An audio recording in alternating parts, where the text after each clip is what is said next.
Good morning. Welcome to our Committee of the Whole meeting for Tuesday, March the 7th, 2023. I'd like to call this meeting to order at this time.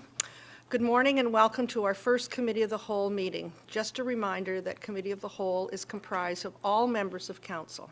Committee makes recommendations to the next Council meeting following the day of today's meeting. For the purpose of the flow, I've assigned council members to each of the service areas and throughout the meeting. I will pass the chair over to the individuals assigned to that respective areas. Additionally, during a committee of the whole meeting, we do not require resolutions to be seconded and no vote will be recorded. Given the new format, I have asked staff to implement a plan to situate the municipal clerk beside myself for all future committee and council meetings consistent with other municipal formats. Ideally, this would take effect on March the 21st. With that, I would ask if there are any declarations of interest at this time. I'm not seeing any. I will move along in our agenda with the land acknowledgement statement. The town of East Gwillimbury recognizes and acknowledges the lands originally used and occupied by the First Peoples of the Williams Treaty First Nations and other Indigenous peoples, and on behalf of Council, I thank them for sharing this land. We also acknowledge the Chippewas of Georgina Island First Nation as East Gwillimbury's closest First Nation community and recognize the unique relationship the Chippewas have with the lands and the waters of this territory. They are the water protectors and environmental stewards of these lands, and we join them in these responsibilities. I'm at community announcements. If you're following along, tomorrow we will be celebrating women around the world for International Women's Day. It is a day of unity for all. I encourage everyone to take this opportunity to celebrate the achievements of women in all walks of life and reflect on the progress we have made towards gender equality. The journey is not over, and together we will continue to work for a brighter future where women feel empowered to achieve their fullest potential. I'd like to thank East Gwillimbury staff for putting together a series of free workshops to celebrate. I hope everyone will get an opportunity to attend these. Happy International Women's Day. Now, are there any announcements from our council members? Councillor Foster, go ahead, please. Thank you, Madam Mayor. Just wanted to again mention the coldest night of the year walk on the, now I'm losing, 25th of February. At last check, I think it was yesterday, I had a look, we were just a shade over $8,700. And donations can still go in until the end of this month. So again, a good showing by East Gwillimbury. Thank you. Thank you very much, and I must add that we had several of our developers who stepped up and came forward when they knew we were going to be out on the cold day. So thank you so much to people who are building in our community and supporting an important event. Councillor Lahey, go ahead, please. Thank you very much, through you, Madam Mayor. The Family Place is a drop-in play and discovery centre, but not-for-profit, located in Mount Albert, and they have extended their hours from 9:30 till 5 p.m. They provide affordable programs, quality programs, and I'd like the community to know that they are hosting an online auction fundraiser between March 13th to the 26th, and that they are seeking donations from local businesses, and it's an excellent opportunity to support a great cause in Mount Albert. So check out their online auction. Thank you. Thank you. Councillor Crone, go ahead, please. Thank you, Madam Mayor. Now that the coldest night of the year fundraiser is over, I can start plugging the Nature's Emporium run for South Lake. So we have lots of space for people to join. I think I have one council member, my ward mate, Councillor Lahey, is on there.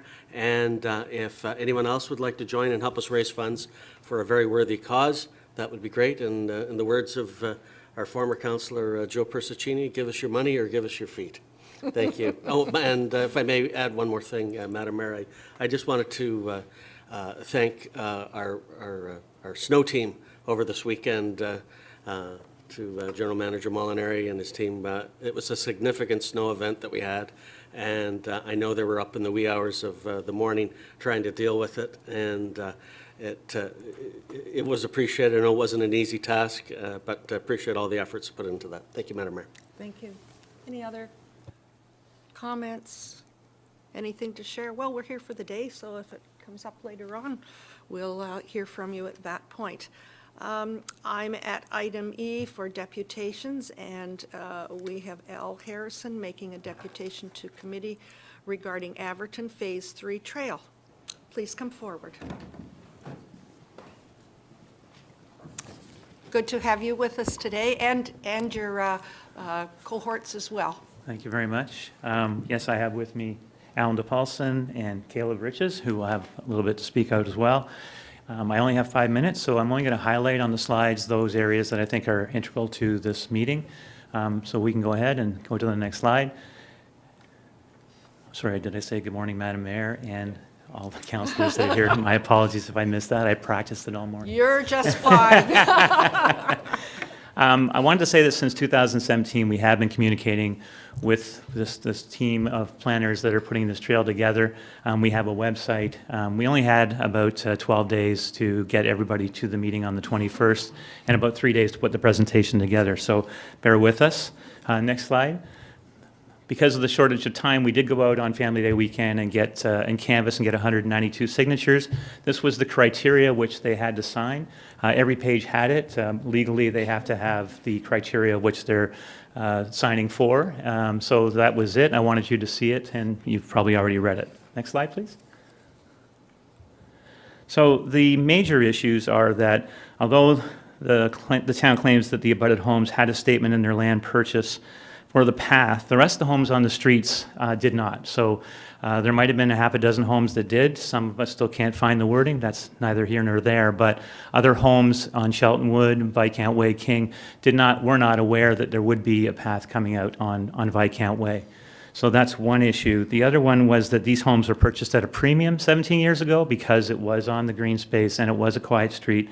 And many of the homes that have resold since have always thought that there was nothing coming through. They were never told. Again, you could say that the 5 or 6 abutted did, but the rest did not. So we're here to offer some compromises to this.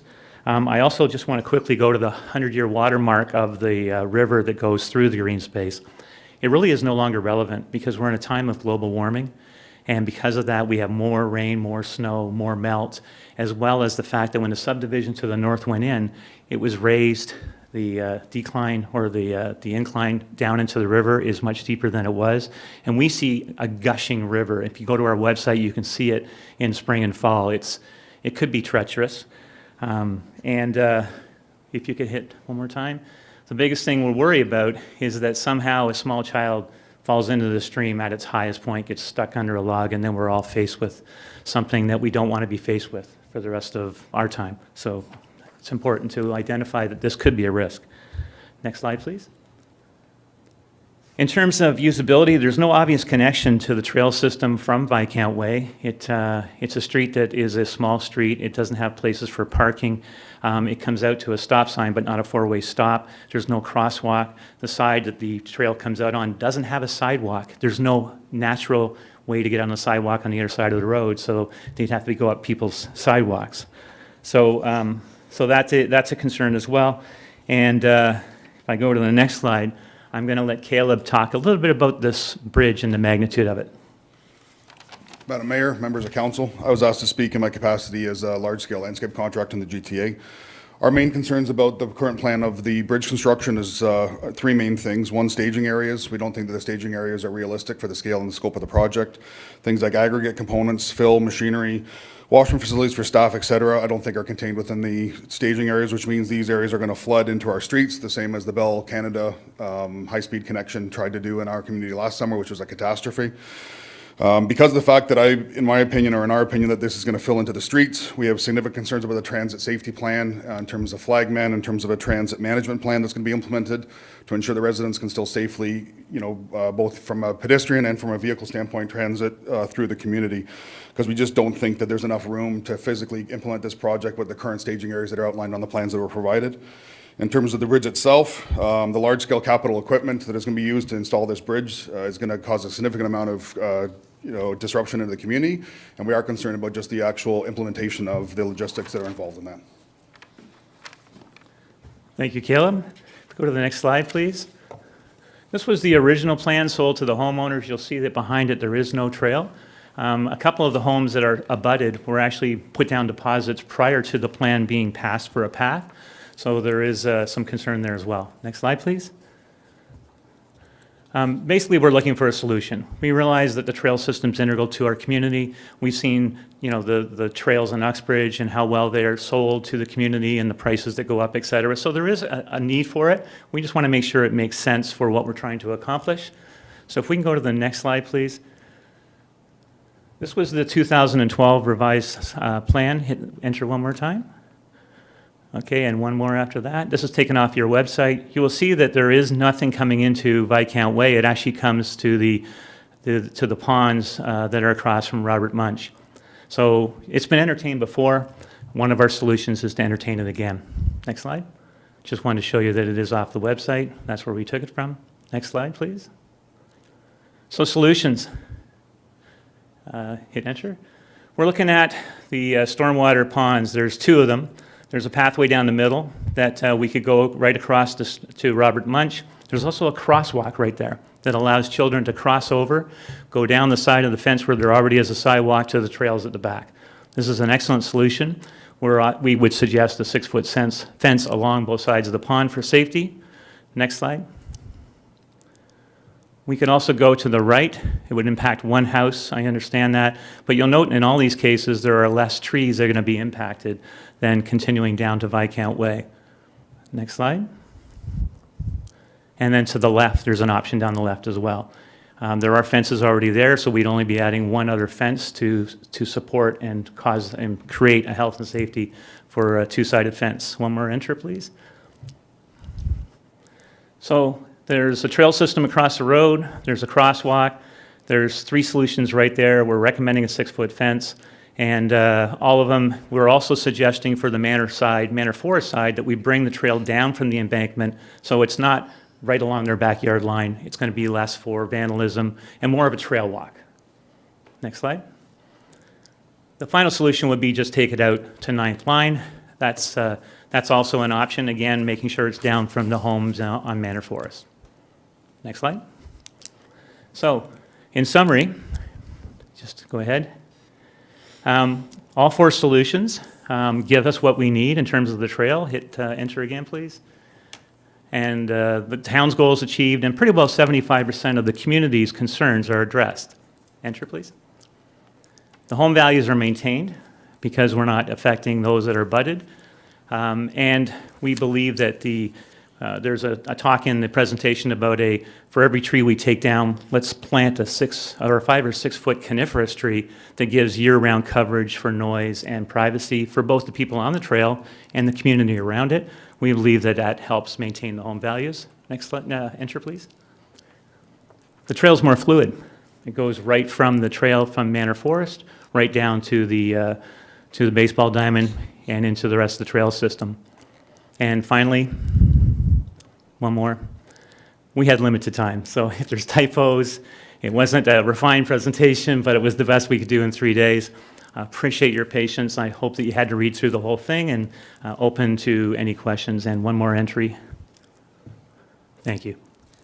You did a great job. Thank you very much. You're welcome.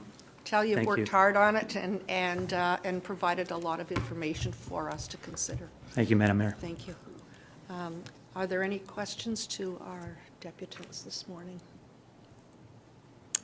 I'm not seeing any. We'll let you go with thanks. Thank you very much. And we'll certainly be working on it, and I see people making notes as you were speaking, so Thanks again for your time. thank you. Thank you. Could I have a mover for the presentation? Councillor Roy DeClemente. All those in favor? And that's carried. Thank you very much.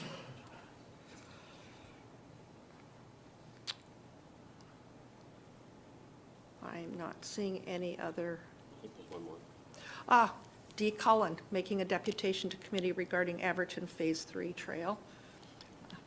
come ahead, please. I'm sorry, when there were three that came up, I thought you might have been one of the three. Sorry, maybe I should have been, but No, that gives you more time in front of council. You're good to go. I don't get any bodyguards beside me. All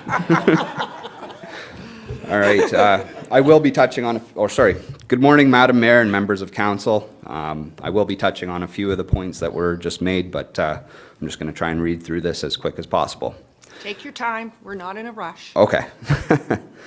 My name is Devin Cullen, and I'm here today on behalf of the residents of Manor Forest Road who are opposed to the Averton Phase 3 trail.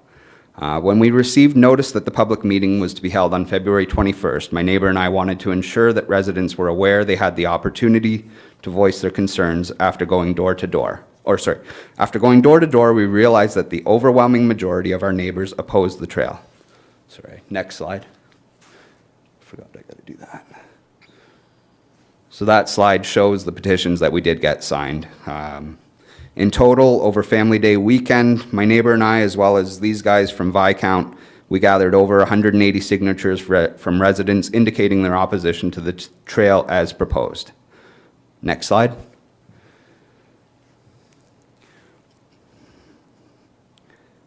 The proposed trail is significantly different than what is reflected in the 2012 Active Transportation and Trails Master Plan.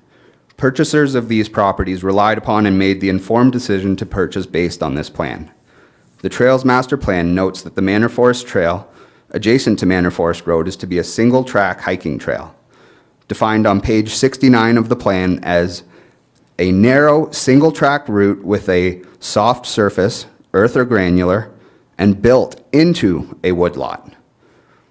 Diagrams within the master plan further define that a hiking trail is 0.5 meters in width with a clearing width of 1 meter. What is currently proposed is a multi-use trail, triple the width and paved. Further, per the plan, the trail was supposed to come out at the stormwater management pond instead of Viscount. The east end of the trail along Manor Forest Road is as close as 2.4 meters to the rear lot lines and doesn't get much further away for approximately the first 13 homes there. This is close enough that if I lay down behind my property with my hands raised, people walking on the trail would be stepping on my hands. 186 marked trees are being removed along the path of the trail, and I'm sure many additional that aren't marked. Most of these are mature trees that provide the residents along Manor Forest with privacy and natural beauty. The plan is to replace these mature trees with ones 40 to 100 centimeters tall. Next slide.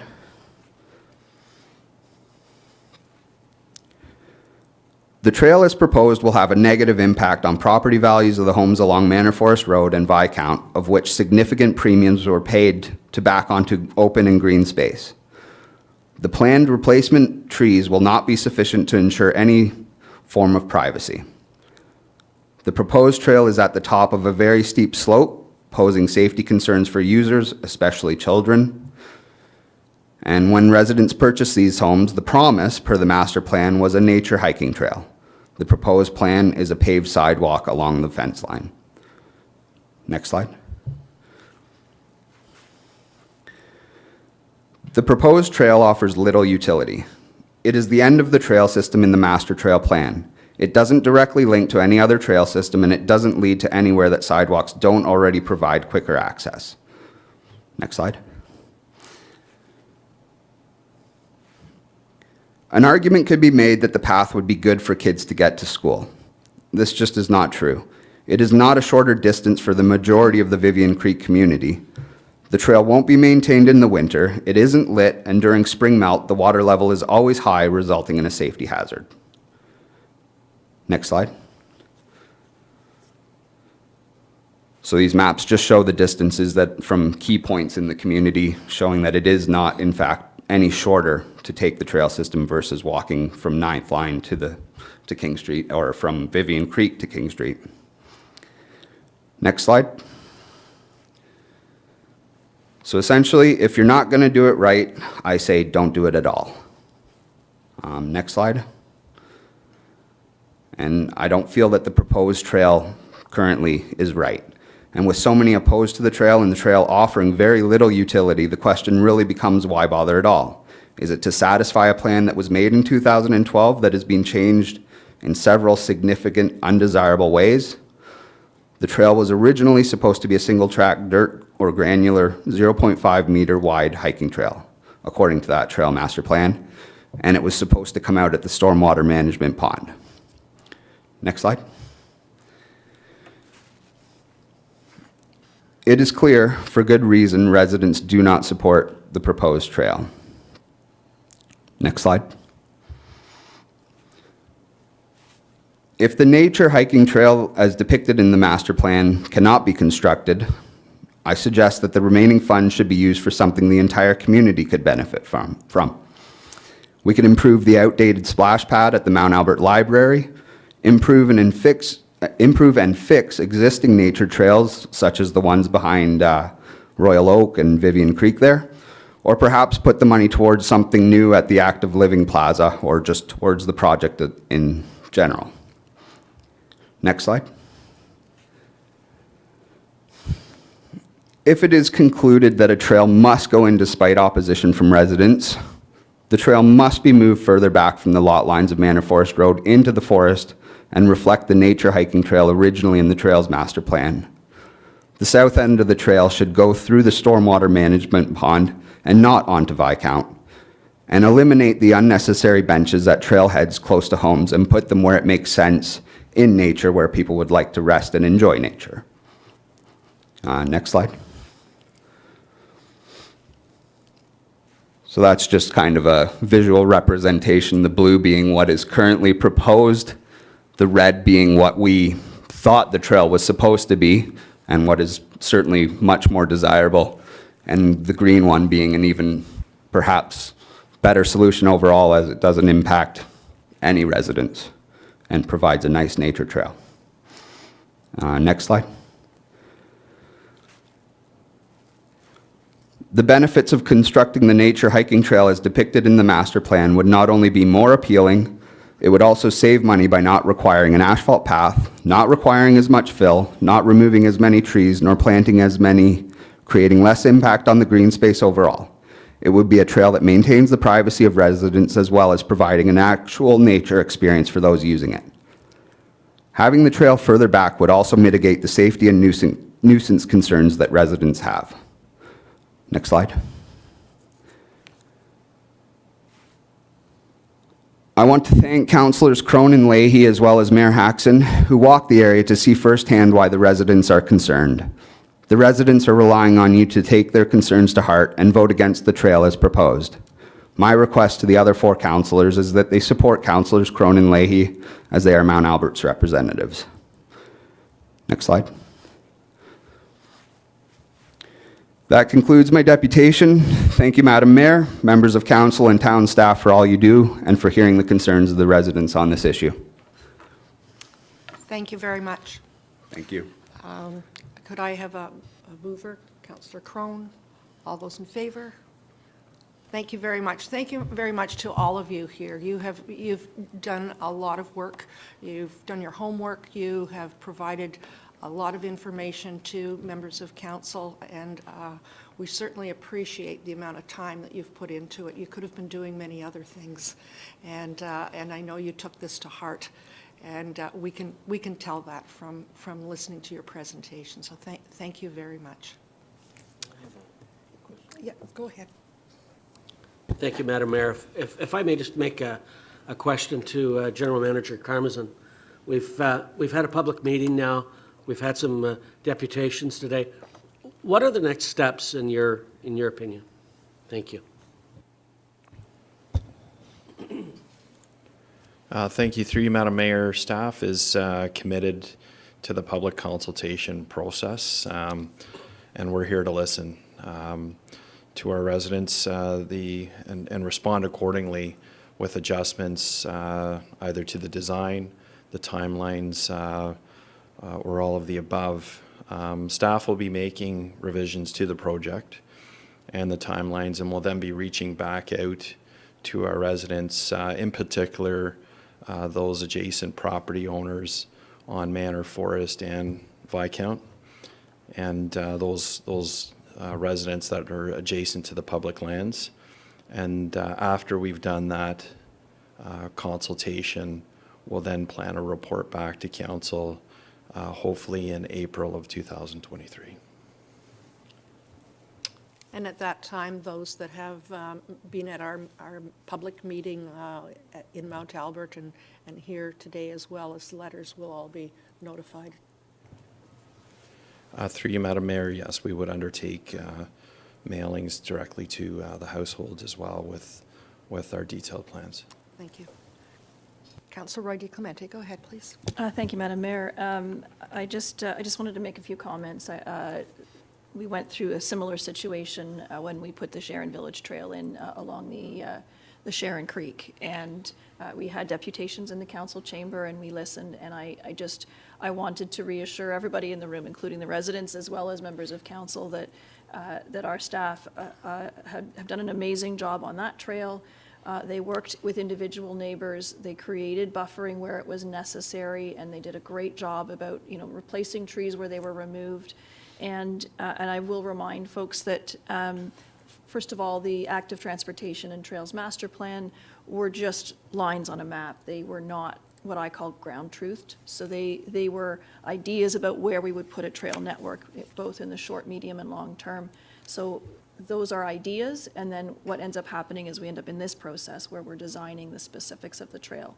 And that's where the rubber hits the road, so to speak. And I will remind folks that when we did our Health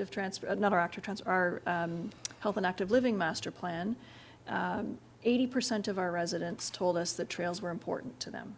And I think everyone here in this room realizes it needs to be a compromise, and that while there was a master plan that said that there was going to be a trail, absolutely we need to put something in, but we need to make sure that whatever we build works for the community as a whole and doesn't negatively impact the adjacent neighbors. And I think given in the fullness of time, folks will come to see this as an asset for the community and not a detriment to property values and community linkages. So I just wanted to share those thoughts because I've been there before. And I look forward to Mr. Karmazin's report that will hopefully give us some options for consideration in addressing these issues. Thank you. Thank you. Other questions, comments? I'm not seeing any.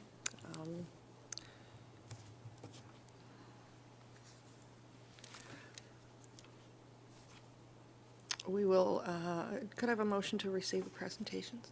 No? Through you, Madam Mayor, there are no presentations. We're just at item F on the agenda. Thank you. I had thought that Mr. Cullen, we had already received his presentation, but I didn't want to miss it. Better to go twice than miss it at all. So thank you, and with that, we'll move on to item F. If you would like to, if you have something else to do today, that's fine. If you'd like to stay with us, we're happy to have you here as well. So we're going to move along. We have, yeah, we won't be insulted. Thank you. We have no presentations at this time. We are at administration, and myself as the chair, and staff engagement survey 2022 results, highlights, and next steps. Thank you, Madam Mayor. I am today VWN, virtual with notice, and that might be a new acronym, but I had some good news stories actually to start off our committee of the whole agenda today.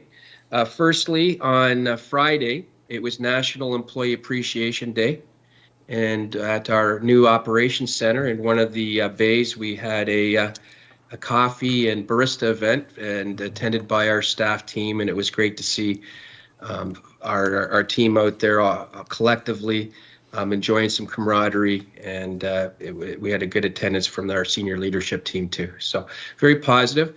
And the second thing I wanted to cover off is to introduce our employee survey that we've now done 4 times. And so just as a little background, shortly after you were first elected Mayor, Madam Mayor Hackson, in 2010, we undertook our first survey of this type and engaged Rick Domenico with the National Quality Institute, as well as Rick had quite a considerable background with the town of Markham, and I dealt with Rick over my career and really helped put Markham on the map as a real progressive and preferred employer. As we went into this, our last survey of town-wide nature was in 2018, and things were a little different back in 2018, as you recall. It was pre-COVID. That year in particular, we were just awarded the Morneau Chappelle Globe and Mail, one of Canada's 100 top preferred employers. So we were in a good position back in 2018. We scored high. We had some work to do. And this term here, the management team, we talked about the survey before it went out, and we had a little trepidation. With 2.5 years of COVID, we were really wondering how that had impacted our team. We really tried our best to keep our team engaged with virtual staff town halls and events that we could, but we were a little uncertain as to what the results would be, and today you're going to hear them. I think very positive. We actually scored very comparable to our last survey, which had high scores compared to other organizations. And Rick's going to go through the various steps that we have done then as the results. And then we have Acting Director Meeta Gandhi, who is also virtual today, is going to talk about what our next steps are. So on that note, I thought maybe if I just could pass it over to Deputy Valchich, who is in the chamber, maybe Deputy could cover off some of the additional surveying we undertook during COVID as well, as we don't just do this every 4 years and let it sit. We take action on these results, and we also do all other kinds of employee outreach. So over to you, Deputy Valchich. Maybe you could introduce Mr. Domenico. Thank you, Mr. Webster, and Madam Mayor, through you. So as the CAO indicated, COVID and our sort of extended state of emergency really sort of put us into a very different operating mode. We're not used to, but when we think of emergencies, we think of them being sort of somewhat shorter in duration in terms of response and recovery and that sort of thing. But to go a couple of years through a state of emergency and sort of the extent of change it had on the way we did business, it was very significant. So through that period, there was a team of folks that I worked with directly, Ms. Bijan, Ms. Lajavardi, Laura Hanna as well, and we did a number of outreaches to staff during that period for a couple of reasons. One was just check-ins to ask staff, how are you doing? Because there was a lot of stresses not only at work but in personal lives related to those conditions, and then it really evolved into in working with emergency services as well as part of our kind of recovery phase of the emergency, what we referred to as our Build Back Better program. So to look at how do we take this opportunity not only to sort of do business with the best aspects of what we were doing prior to COVID, but with all of the things that we learned and implemented through COVID and responded to, how do we take the best of both of those and emerge even better than we were before? And so there was not only surveying of our staff, but we also had consultation sessions with every aspect of our organization in sort of frontline meetings and so on, just to get a sense of what every single employee in this organization felt were opportunities to kind of improve the way we delivered programs and services cost effectively to our residents. So although it wasn't exactly in the same format as Mr. Domenico is going to mention today, there was a lot of extensive outreach during that period, and I'd like to think that maybe because of that, and as Mr. Webster indicated, the virtual opportunities for town halls that we had regularly throughout, and that constant engagement, that our staff, in fact, didn't suffer from feeling, suddenly abandoned or disconnected because of the COVID impacts on the workplace. So with that, I'm going to turn it over to Mr. Domenico, who's going to talk to you a little bit about the survey that was done that was consistent with the ones that we've done now. This will be, I believe, as Mr. Webster said, the 4th time, and we'll talk to you about those results. And I believe that survey was conducted in the fall of 2022. So over to Mr. Domenico, Madam Mayor. Welcome, good to have you with us today. Thank you very much. Madam Mayor, members of council, really pleased to be here. You've said it all already. I mean, this is a good news story. My job is to walk you through not just the results of the recent survey in a condensed form, but to really highlight the fact that this is an ongoing practice in East Gwillimbury that's done really well. So it started in 2011 and we continue it in 2022, and that's commendable. So ask any questions. I don't know how you do it formally, but if you have a question, please make sure you ask, and we'll see if we can get you an answer. So the first slide, please, or second slide. Just what we're going to show. So basically some highlights. We're also going to show actual numbers, the results. So don't get caught into the numbers too much. I always instruct everyone, they're just pointers, but there are numbers showing 2015, 2018, and 2022 results to show you some trends. And then finally, Mita is going to talk about some of the actions that we've already taken and what's planned next. Next slide. So some of the highlights for this 2022 survey, and you know, ever since 2011, the return rate or participation rate has been sky high in my experience doing staff satisfaction or staff engagement surveys. So again, over 90% of your staff completed the survey, which is fantastic. It's something that you really would like to see. Sometimes we see a high return rate when the previous survey, nothing was done, but that's not the case here. It happens to be an engaged workforce that likes to put down what they think in their own language in a lot of ways, and then hopefully see some results and actions on that. No different this time in 2022. 7 of the 15 areas that we measure in the engagement survey were deemed as strengths, and that's just based on a score, so we have to dive a little deeper to find out what's behind those scores, but 7 out of 15 is a very healthy return on this type of survey. Some of the key themes that were identified, and Mita is going to talk about this a little bit later, as to one of the post-survey actions was taken after we talked to all staff. We then had EMT get together to look at themes that they had heard from the staff feedback, not just from the survey, but from the individual sessions we had with the departments. And on the screen, you see some of them that they came up with that will be highlighted for potential action going forward. And then a comment that's already been made, but I have to say it again as well. Coming into this survey, when we first sat down, I can't even remember when it was, back pre-summer, I think, to start planning the survey for this year, for 2022, we were kind of expecting the results to go a little bit lower. The fact that the COVID crisis came and staff were on hybrid work, on homework, on all sorts of different changes that occurred over time, all the pressures that went with that in a fast-growing community, we kind of expected to see a dip because you had such strong results in 2018. And when the results came out, we did not see the dip. We saw a continuance of healthy scores, as you'll see in a second.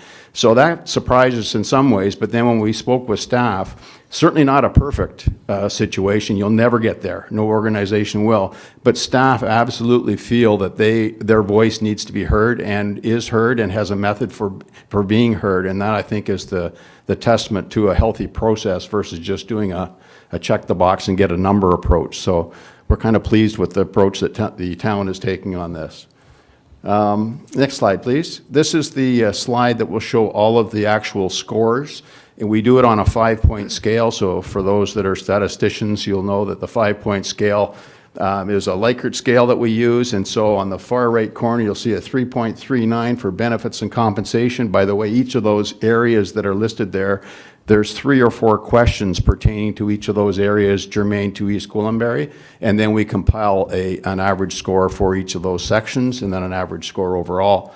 And so 3.39 is not considered a high score or a strength. We usually take 3.75 or a target of 4 or above as where your focus should be. And in my experience in municipal government, a 4.0 is very hard to attain in any one of those areas. So you'll see down the right-hand side that there's a number of areas that are 4 or above, and that's commendable.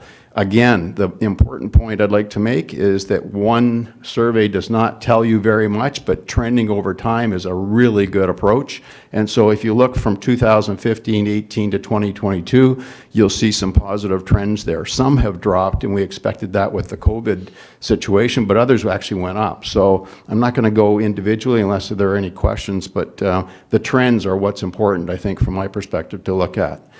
I will say at the very bottom, overall satisfaction. So the question was to all staff, overall, how satisfied are you with the town of East Gwillimbury as an organization? So this is just a measure of overall satisfaction, and you'll see the scores there are not only high, but they're consistent over time. So you've got something really healthy here, despite the growth, despite the setbacks with COVID. Don't think it was a setback necessarily, because staff feel pretty strong about what they're doing here and their role here and how they're treated. So that's a very good sign. Again, not perfection, and that's okay. So you'll see in a second that we don't treat it as just get the scores and go. We get the scores and start is the key message. Next slide, please. Oh, I think this is for Mita to do. Mita? Good afternoon, Mayor, members of council. I apologize for not being there in person. I'm actually under the weather, and I thought I should just keep my germs to myself.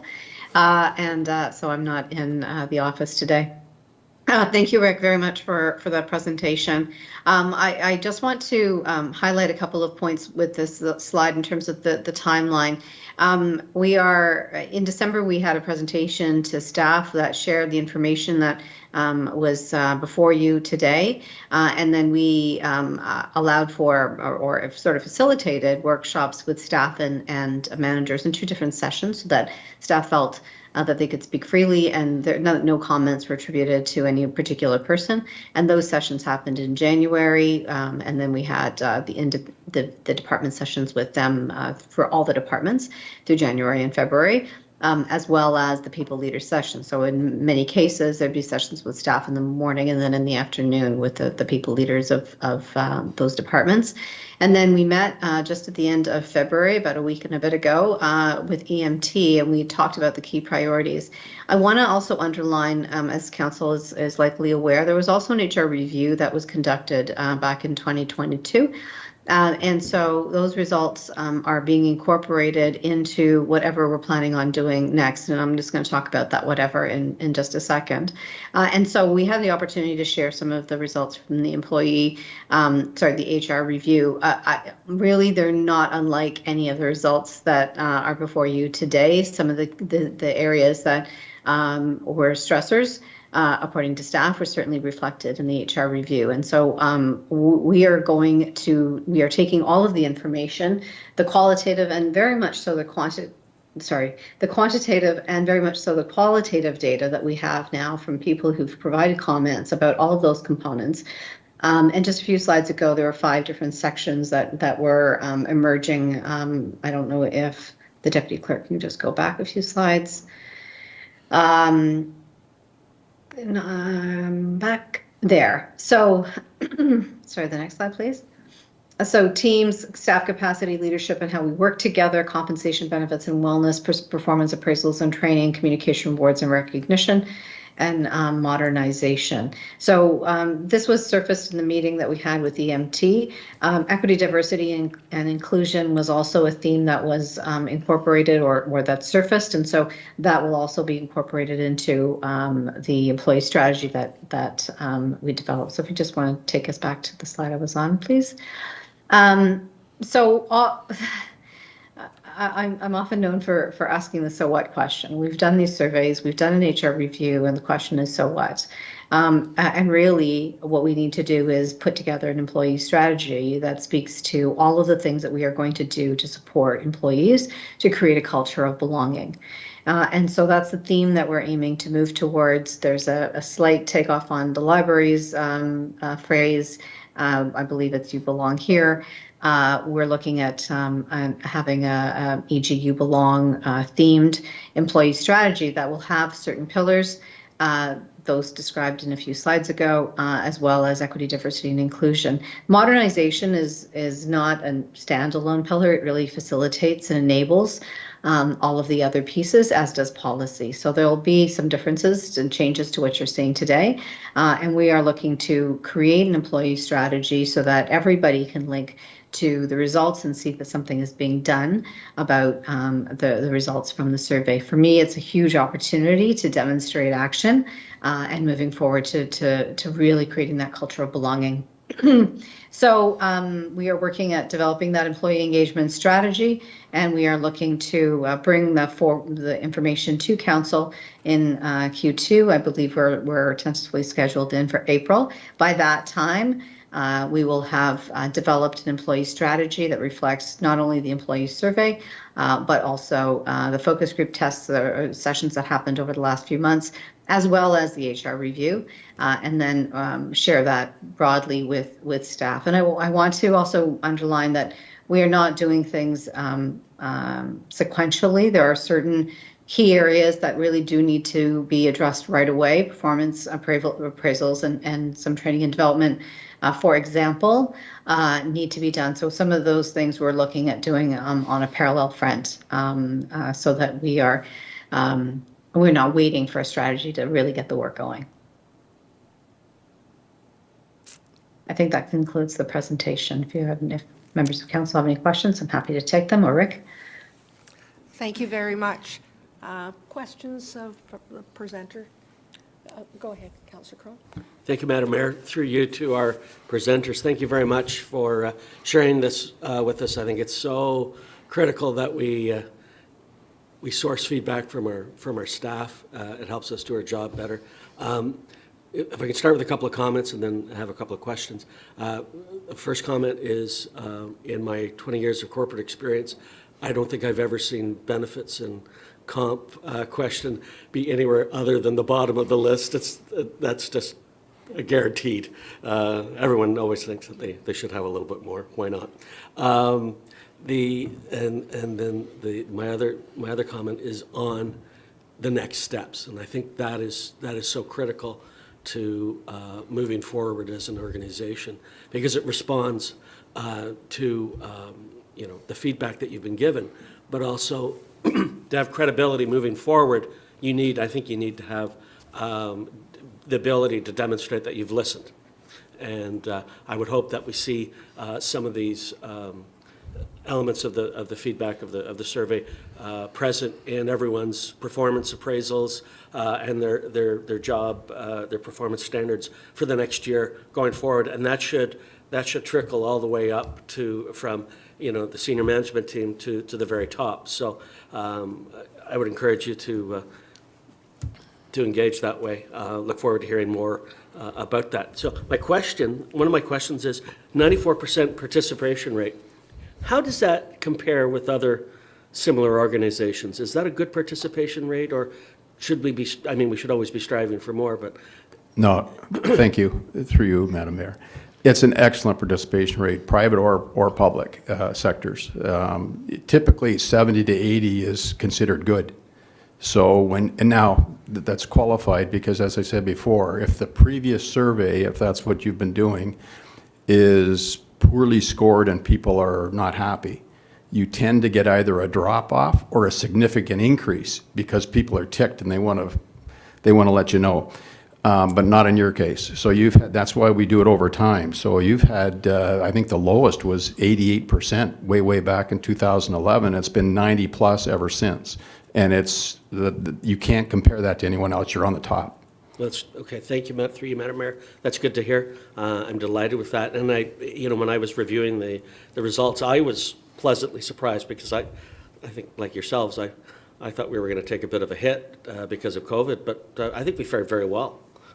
So congratulations to everyone involved in the senior management team. My last question is, in the survey, was there a general comment section at the end? And if so, because in the past, in my former career, I found that very revealing where the mindset of people, where it was at, because you could pick up things that weren't necessarily covered in the survey. Did we have that? And was there any nuggets of information there that you can share. It's a very good observation. It's necessary, not only at the end, we do it at each section so that we can capture the comments pertaining to a section. So if it's benefits, don't wait till the end. Tell us what you think right after answering the questions, and it's very helpful that way. But it doesn't end there. The process that East Gwillimbury uses is not just to end with the survey, but then to go to the staff groups individually and ask them again, here are the results for your department. Now, what are some of the things that we need to speak about? And we do it through an objective third party, not in a team meeting. And that's where it gets confirmed and verified. So it's a big process to do, but it's really, really helpful. Well, thank you very much for that. I'm really glad to hear that. This is very positive news for me, and I'm impressed. Thank you, Madam Mayor. That's it for me. Any other questions? Councillor Roy DeClemente, go ahead, please. Thank you, Madam Mayor. Through you, I too was pleased to hear that we had such an engaged group of folks working here. I think it's important that when we report back to people that yes, we communicate that that's a good news story, but that we also acknowledge that there are things that need to be worked on, and that we don't just do some cheerleading and move forward or move on.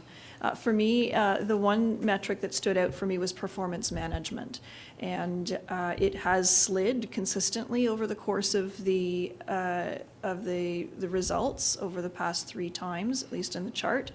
And it's one of the lowest scores on the chart. And so through you, Madam Mayor, perhaps through to Ms. Gandy, I'd like to hear more about what the organization is doing to address that. And what needs to be done? Are people not getting a performance review, or are they not happy with how that process is done?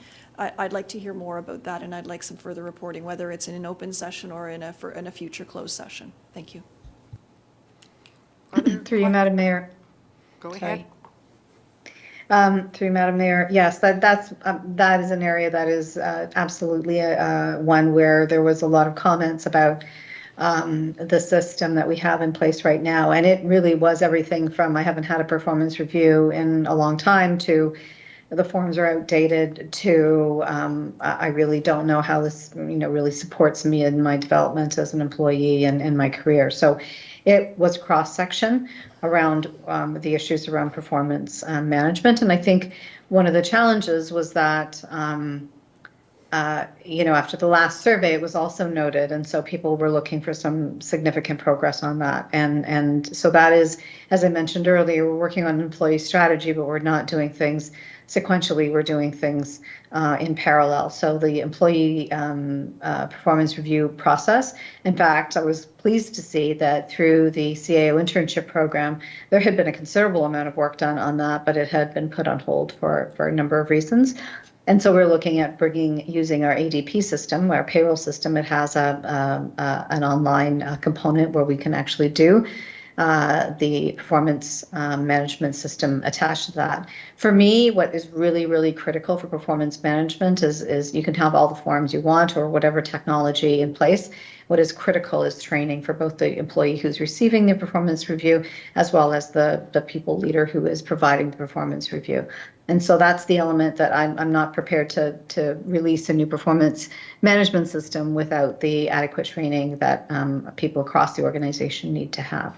And so on that, I'm pleased to report that there is already progress that is being made, and it is our top priority in terms of the next steps of the employee strategy to have an employee performance review process in place that has training and to keep it as straightforward as possible. We also don't want it to be terribly cumbersome. I think that was the other piece of feedback. People want to be able to have conversations with staff, and staff want to have conversations with their people leaders, and they just need guidance on what that looks like. The timing for this is also ideal, I want to add, as we're looking at rolling out the strategic plan, because the strategic plan is really the document that serves as the baseline for all of the operational plans and everything that we are committing to do. And so when we create a performance review process, those links need to be very, very clear so that people understand where they fit in the rest of the organization. So timing on this is ideal. Thank you, Madam Mayor. Just as a follow-up, as someone who used to do 30 performance reviews a year, I know how cumbersome it can be and how as a supervisor or manager, you really genuinely want to do a good job so that people do feel that there's value and merit in doing them. For me, it seems that it comes almost before the employee engagement survey, before the strategy, because we have an employee engagement level that's already quite high. So I think addressing that metric is probably more important, in my opinion, than building another strategy to let people know that they belong here when they already feel that way, and the team cohesion levels on the metric are quite high as far as a score is concerned. So just my thoughts. Thank you. Thank you. Other questions, comments? I'm not seeing any. Thank you very much. So good to have you with us here today. My pleasure. And with that, I have a resolution, be it resolved that the Administration Human Resources Branch presentation dated March 7th, 2023, entitled Staff Engagement Survey 2022, Results, Highlights, and Next Steps be received. And could mover, Councillor Lahey, all those in favor? And that's carried. Thank you very much. Wonderful to see you today. Great, thank you. Thank you. Keep well. With that, I will move down to corporate services and turn the chair over to Councillor Carruthers. Go ahead, please. Thank you, Madam Mayor. We have no items for committee today, but I will turn it over to Mr. Valchik to see if there's anything that he would like to add. Thank you, Madam Chair. Nothing further to add at this time. Thank you. Are there any questions from members of committee under corporate services? Seeing none, I will turn it back to you, Madam Mayor. Thank you very much. We're at I for finance with Councillor Johnson, the chair. Yeah, thanks, Madam Mayor. I'm happy to turn it over to staff, but I think there's going to be a big wave to say, hey, happy to pass the ball. Thank you, Councillor. Nothing further from finance at this time. Hooray. I'll move on to item J, and that's Community Parks, Recreation, Culture with Councillor Crone in the chair. Thank you, Madam Mayor. We have one item on the agenda today. That is Community Parks, Recreation, and Culture Memo. It's a farmers market update. Could I have a mover for this, please? Councillor Carruthers, thank you.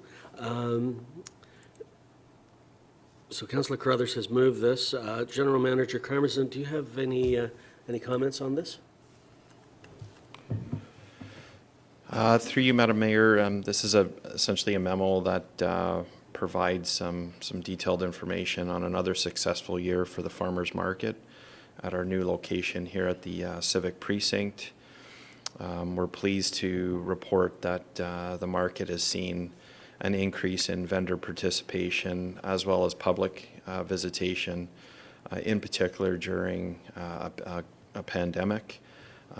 Staff has responded accordingly to provide all safety measures in compliance with York Region Health and all of their directives. And the market continues to have positive momentum and financial growth as well, with the goal of being working towards being cost neutral. And our staff are now in the process of planning the 2023 market season. Happy to answer any other questions council may have related to the memo. Thank you, Mr. Carmazin. Do we have any questions for the General Manager? Madam Mayor? Thank you. Not a question, just a thank you for staff. As the liaison for council on this committee, I saw on a weekly basis the amount of work that was put in place from our staff and a variety of staff. It wasn't the same people all the time, although many times they were, and they had added new people to the list.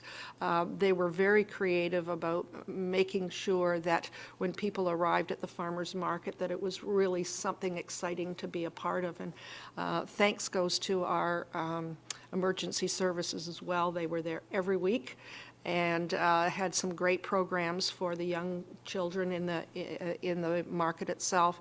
But overall, the staff that put it together were exceptional. I think they hit a home run, quite frankly. So please pass that along. Thank you. Thank you. Any other questions for Mr. Karmazin? Seeing none, can I call a vote that this report be received? All in favor? None opposed? Thank you very much. Motion carried. Are there any other questions from committee for Mr. Karmazin? Okay, seeing none. Mr. Karmazin, do you have any further updates for committee? Through you, Madam Mayor, nothing further at this time. Thank you. All right, thank you very much. I will now pass the chair back to you, Madam Mayor. Thank you very much, and I will move along to item K, Community Infrastructure and Environmental Services with Councillor Lahey in the chair. Thank you, Madam Mayor. We have 4 items today, but before we start with item number 1, I would like to commend the entire staff through their actions over the weekend with the heavy snowfall event that we had, and I can say that in my communications with them over the weekend, responding to neighbors and residents' concerns and areas that needed extra attention, they were very responsive, and they came back and they attended to the areas that required it, and I was very impressed with their responsiveness and their diligence throughout the weekend. So thank you very much to the entire staff in the department. The first item is a report, which is a request for an all-way stop at the intersection of Centre Street and Main Street in Mount Albert. Could I have a mover, please? Thank you. Councillor Crone, and the report is moved by Councillor Crone, and the recommendations as listed in the report. General Manager Molinari, do you have any comments? Thank you, Madam Chair. Just to provide a little bit of an overview on the report, staff received a request for an all-way stop at this location and conducted a warrant analysis. The analysis concluded that the sight lines on the eastbound approach from Main Street were obstructed by the adjacent buildings on both the north and south sides, and thus the warrant for the all-way stop was met. So the all-way stop is therefore being recommended for safety purposes. I also like to note that the all-way stop will require the removal of 3 parking spaces on Centre Street opposite the intersection, but we expect through the Centre Street Revitalization Project to provide a number of spaces, exceedingly more than 3 spaces in close proximity on Main Street. So, and the last thing I'd like to itemize is the fact that we spoke with area residents and businesses to receive feedback, and they were generally supportive of the all-way stop. So happy to answer any questions. Are there any questions from members of the committee? Yeah. Councillor Roy DeClementi.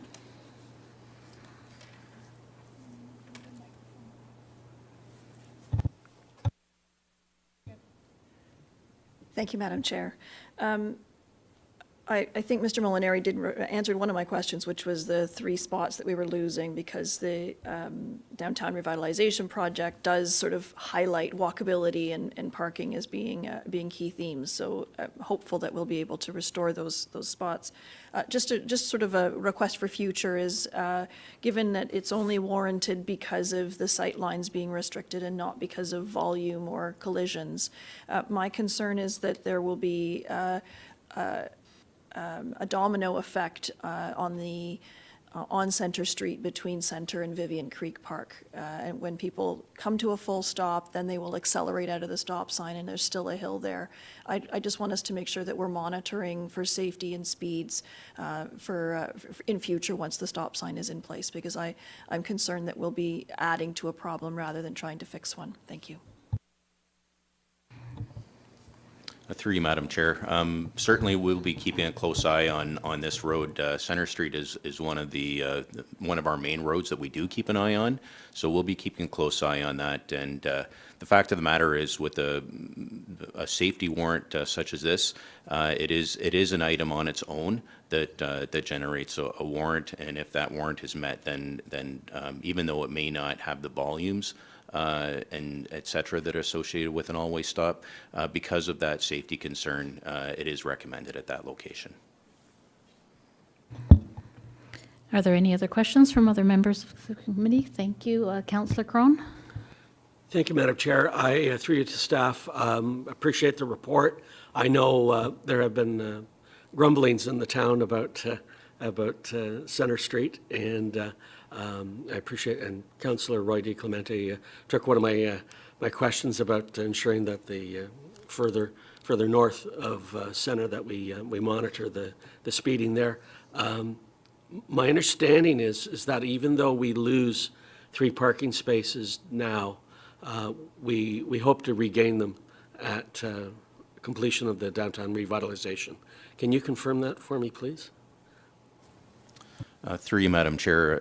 That is, obviously the revitalization project is not complete at this point, but from the plans I've seen, there is in excess of 20 additional parking spaces that are being added on Main Street and combinations of some of the side streets on the east side of Center Street.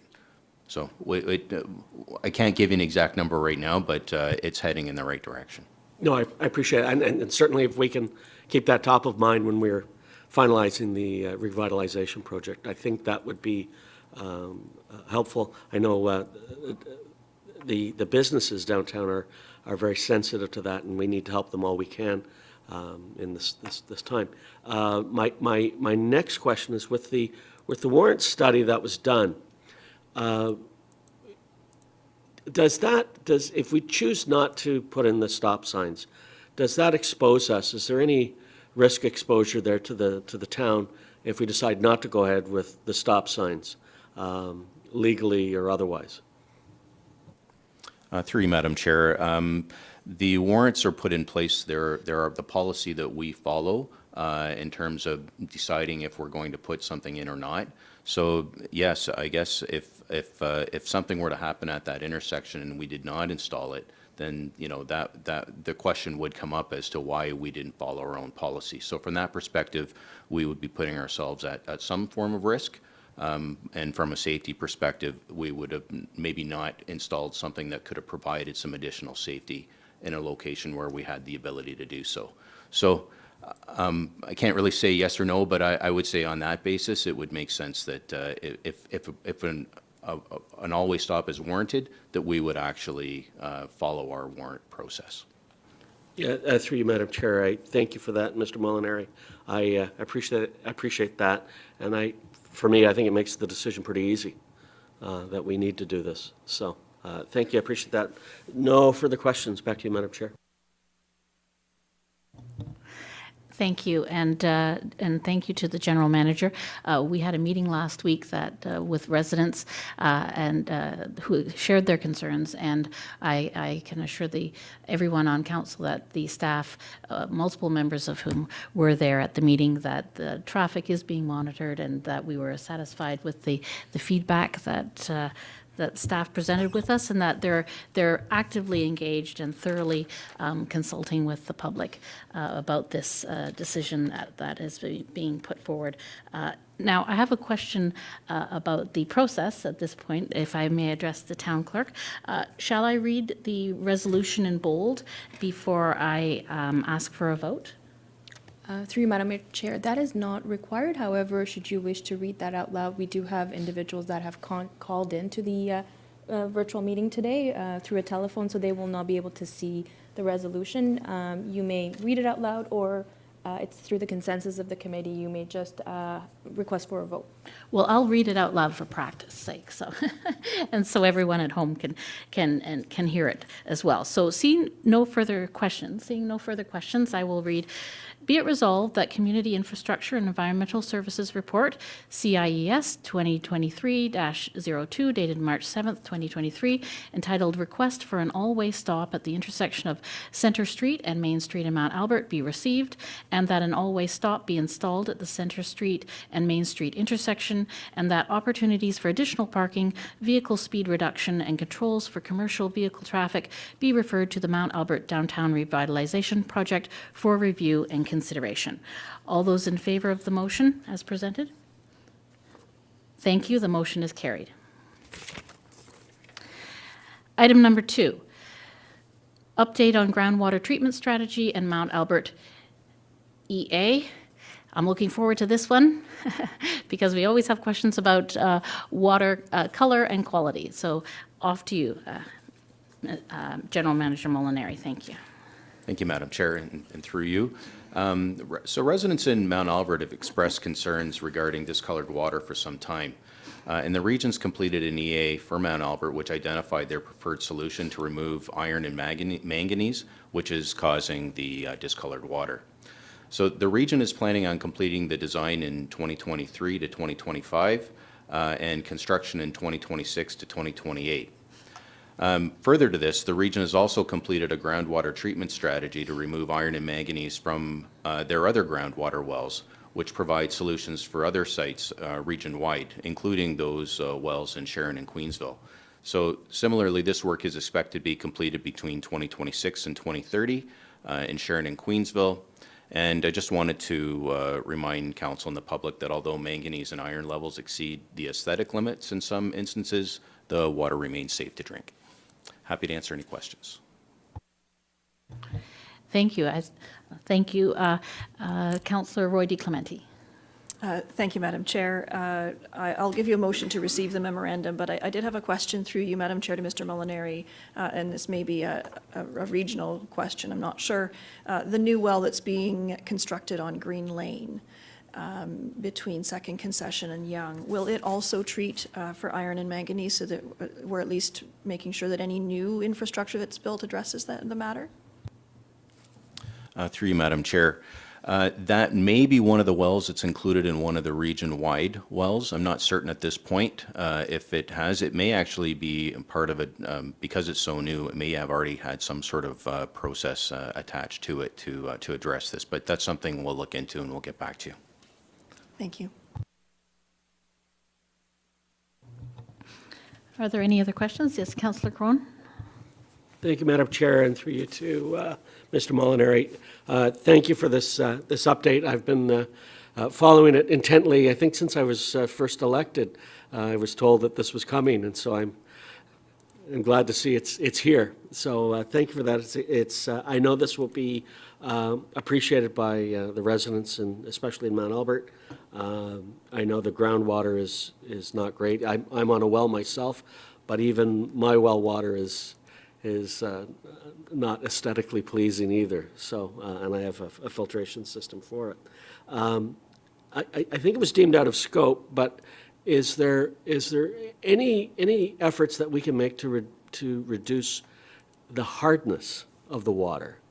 Because I know that has it can have detrimental effects, not just on the town's pipes, but also on the appliances, the dishwashers, washing machines, water dispensers and refrigerators and the like. Is there any way of down the road getting that put back in the scope? Through you, Madam Chair. There's always possibility down the road. It's not something that's currently on the radar screen for the region. Most water that comes from wells is very hard in nature, and yes, it does create a bit of a challenge. But treating that in a central facility is actually a fairly significant process to do, and that's why it's left to homeowners to decide if that's something they would like to do on their own. So even the current works that are underway, it's north of $20 million to complete those works. So it's a very significant project with a lot of infrastructure that's needed in order to accommodate that. So, but this this could be a next ask when the current projects are completed that we can follow up with the region with. Thank you, Mr. Molinari. A boy can dream. Thank you, Madam Chair. Any further questions from members of the committee?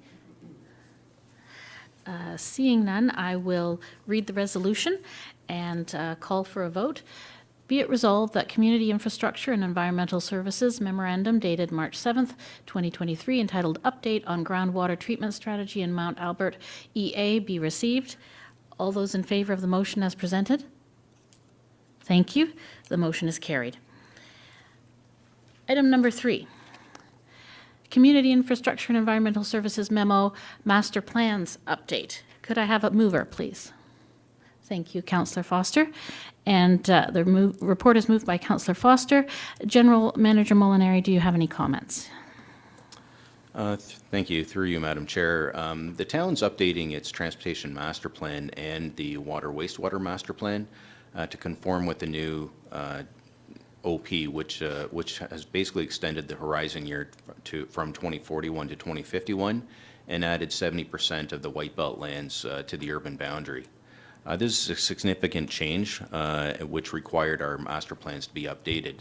And to be conservative, 100% of the White Belt lands have been added for modeling purposes, and this ensures that the town's planned infrastructure will not require upsizing in the future to accommodate full build-out of the town. For instance, an 8-inch pipe that needs to be ripped out and replaced with a 10-inch pipe. So we're very mindful of trying to make this future-proof to minimize any types of reworks that would be required in the future. So the technical work for both master plans is complete, and our consultants have met with internal town departments, York Region, external agencies, and the development community. And we propose to hold a PIC in early spring for the public at large, and then return to council with the final plans for council's approval and to place the master plans on the public record for the 30-day mandatory review period. Happy to answer any questions. Are there any questions from members of committee? Okay. Seeing none, I will read the resolution. Be it resolved that Community Infrastructure and Environmental Services Memorandum dated March 7th, 2023, entitled Master Plans Update, be received. All those in favor of the motion as presented? Thank you. The motion is carried. And item number 4. Community Infrastructure and Environmental Services Memo, Ministry of Transportation Project, G.W.P. 2137-16-00, Class Environmental Assessment and Detailed Design for the Rehabilitation of the CNR Bridge at Highway 48 and Mount Albert Road. Could I please have a mover? Thank you, Councillor Crone. And General Manager Molinari, do you have any comments? Thank you, and through you, Madam Chair. So staff are bringing this significant provincial capital project forward for Council's information, as it will impact a major intersection and area residents in Mount Albert. So the proposed works will include bridge and pavement rehabilitation, drainage improvements, traffic operation improvements, and traffic signal upgrades. So the initial fieldwork was undertaken in the spring of 2022, and construction is anticipated to commence in the 2024 to 2025 timeframe, subject to funding and approvals. So the MTO is still reviewing its plans. However, we expect there to be partial closures with and traffic restrictions at various stages of the program. So staff or the MTO will provide a further update once these plans are complete and the timing is set. Happy to answer any questions. Thank you, General Manager Molinari. Are there any questions from members of committee? Yes, Councillor Crone. Thank you, Madam Chair. Through you to Mr. Molinari. We're certainly having a Ward 3 heavy agenda today, so I appreciate the love. I remember when this bridge was built. I was a small child. Are there any safety concerns at present for this bridge? Through you, Madam Chair, there's no safety concerns. It's just reaching that point of its life cycle where it needs some work. And unfortunately, it's one of those large structures that spans the entire intersection from corner to corner, and it's going to take some time to design and some time to fix. There's a joke in there about my lifespan and needing some work. Thank you for that. I just wanted to make sure we were in the clear. Thank you very much, Madam Chair. And to you, General Manager Molinari, I have a question. In terms of minimizing the inconveniences to the local residents when this is taking place, I appreciate the fact that you'll stay in communication with the province and encourage them to seek alternate ways of, as I said, minimizing the disruptions or alternate routes that residents will have to use while this is taking place. If you will, can you speak any more to that potential impact on local residents? Through you, Madam Chair. At this point in time, I believe we've tried to lay out what those potential impacts could be, and we'll work with the MTO in terms of finding suitable options that would be in the best interests of the local community as best we can. Thank you very much. Are there any other questions from members of the committee? Seeing none, I will read the resolution. Be it resolved that Community Infrastructure and Environmental Services Memorandum dated March 7th, 2023, entitled Ministry of Transportation Project G.W.P. 2137-16-00, Class Environmental Assessment and Detailed Design for the Rehabilitation of the CNR Bridge at Highway 48 and Mount Albert Road be received. All those in the favor of the motion as presented? Thank you. The motion is carried. Are there any other questions from members of the committee under the CIS section of the agenda today? Seeing none, General Manager Molinari, do you have any further updates for the committee? Thank you, Madam Chair. And yes, I just wanted to provide council with a bit of an update in terms of the significant weather event we just had. We've ended the declaration of a significant weather event. Just want to note that we received over 30 centimeters of snow. And this particular storm was probably one of the largest that we've had in a couple of years, and it was very heavy snow, and it was very taxing for our staff, our equipment, and our contractors.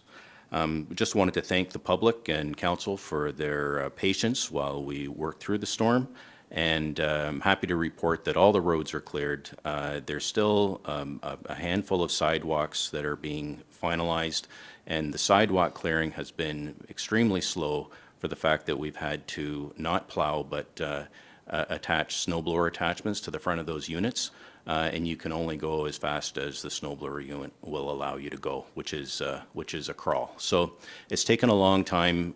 The work can't be completed at night for safety reasons, and as a result, that work had to be completed through the day.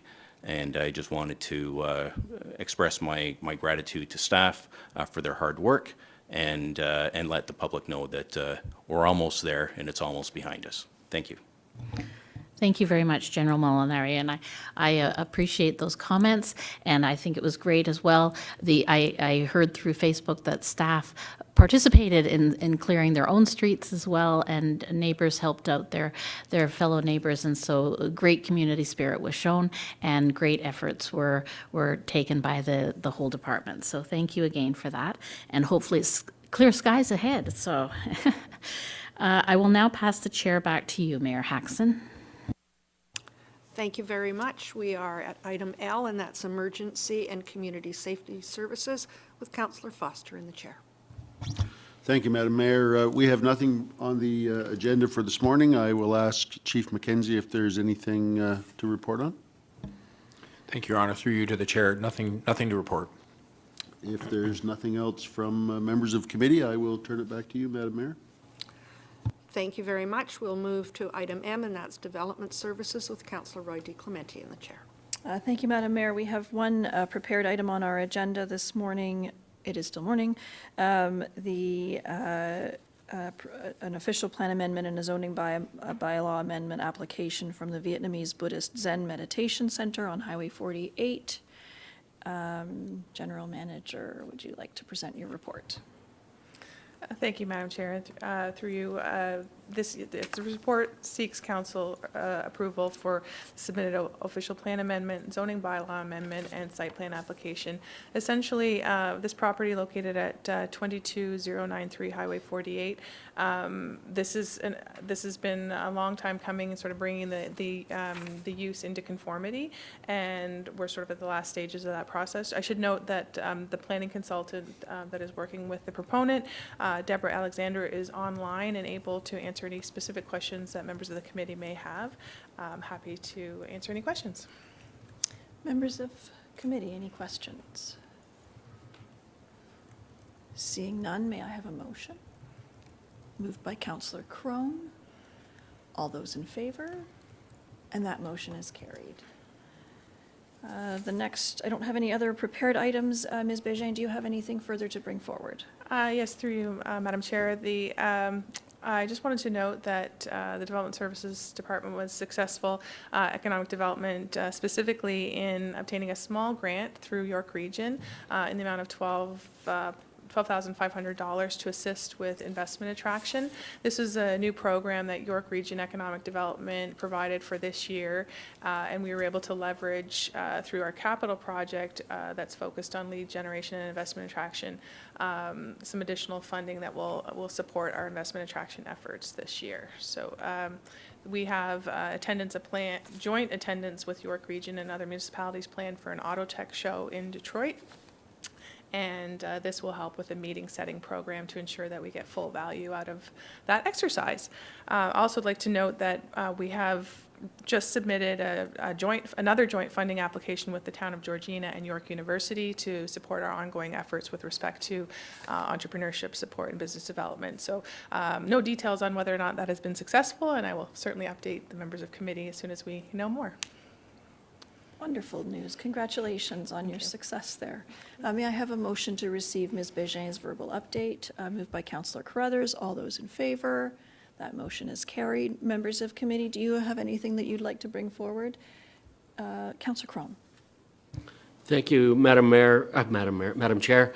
I'd like to, if I could, just ask a question, and I'll bring it up in the session. It may not be you, General Manager Béjain, maybe it's administration, but I'll throw it out there anyway. I brought this up during the budget process as well, and it's regarding the impacts of Bill 23, that we were taking steps to safeguard against diminished development charges, and I know that we are discussing strategies and plans to try and minimize that impact should it come to that. Is there, and I know we're under no immediate threat, but you're not under threat until you're in a threat. So I just want us to be, it's my insurance days coming back. I always want that coverage, that protection, that we're safe. How are we making out on our plans is what I'm getting to. Thank you. Through you, Madam Chair.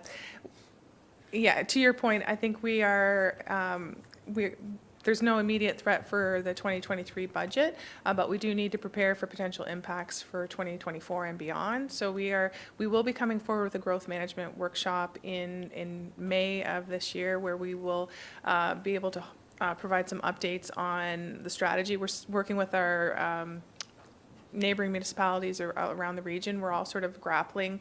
One of the question marks with respect to affordability is those levels have not yet been established by the province or the region. So until we know that, it's difficult to know how much of an impact it may be, but we're certainly conscious of it. Some of the steps we're taking right now to ensure that we sort of shore up our ability to manage applications is the update of our allocation policy, which will be tied very closely to Council's strategic plan, and then certainly looking at what other options we may need to consider. So I hope to have a more fulsome update as part of the growth management workshop in May. Thank you, Ms. Béjain. Anything else? Seeing none, I'll turn the chair back to you, Madam Mayor. Thank you very much. We're at item N, Legal and Property Services, with myself in the chair. And thank you. Go ahead, please. Thank you, Madam Mayor and Madam Chair, since you have the dual role today. I will turn this over to Tara, our clerk. We had a joint participation in this, but Tara did the heavy lifting, so she should probably speak to this. Thank you. Through you, Madam Chair. Thank you, General Manager. So the purpose of this memorandum is to provide Council with an overview of the 2022 to 2026 acting mayor schedule. Through a thorough review of the 2006 bylaw, staff identified some outdated language, and this prompted us to update the bylaw and ensure that the acting mayor schedule was formally adopted by Council in accordance with the provisions of the Municipal Act. So while the individuals assigned in the chart are acting in the capacity of an acting mayor, the scheduled member may be called to preside over council or committee meetings. They may be representing the municipality at official functions and carry out the duties of the head of council as required.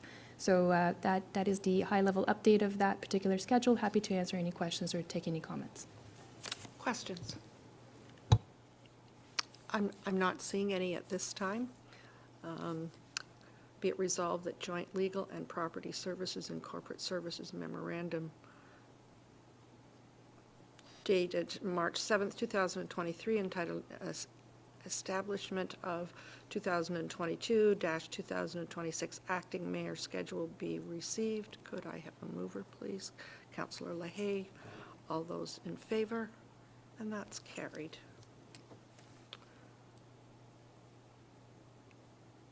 I am now at other business, and I'm not seeing any other business unless someone tells me accordingly. I'm not seeing any, and item P is an adjournment.